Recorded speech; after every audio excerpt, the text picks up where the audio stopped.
Hello, Trey Brooks here with some very disappointing news. The MCU is not allowed to have Spider-Man anymore. Not mention it, not maybe an Easter egg or something, but no more Spider-Man.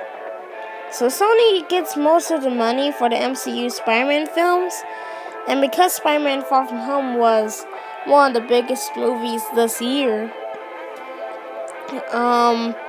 Sony is deciding to keep the Tom Holland Spider-Man, which is really disappointing and kind of good at the same time, because now they can have live-action Spider-Verse a better chance, and Tom Holland Spider-Man crossing over with Tom Hardy Venom.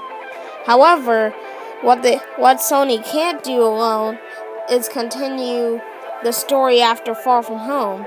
That would just be bad, considering how Tony Stark is very important in that movie. So this is what it is now. Sony's just taking Spider-Man away from Marvel. And what it used to be was Spider-Man is just in the middle of everything. Sony on the right, and Disney, Marvel, MCU stuff on the left. And now they're taking Spider-Man back. So this is very, very disappointing, especially when Marvel just got the rights for Deadpool, X-Men, and Fantastic Four.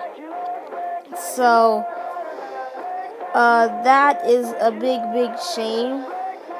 And not even Miss Marvel can mention Spider-Man whenever she comes into the MCU.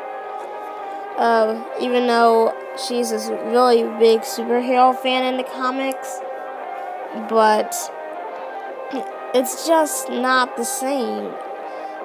Sony can't continue the story without Spider-Man, without the MCU characters. So, just really, really bad news.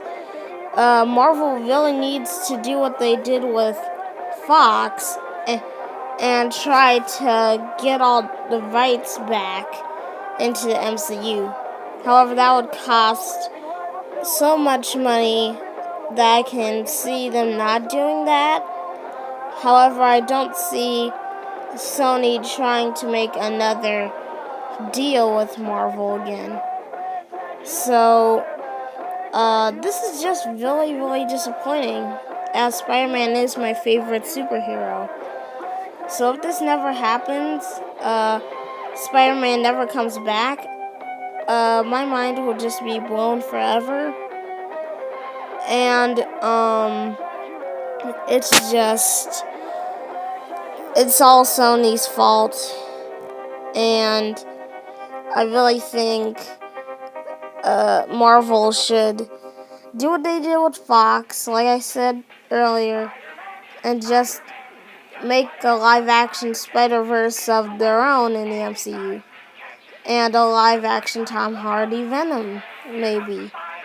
However, Sony, now they can't have a third MCU Spider-Man film because it's not in the MCU. And after Spider-Man Far From Home, there must be some MCU characters mentioned or in the movie. So anyway, disappointing stuff, really mind-blowing, and that's it. Bye.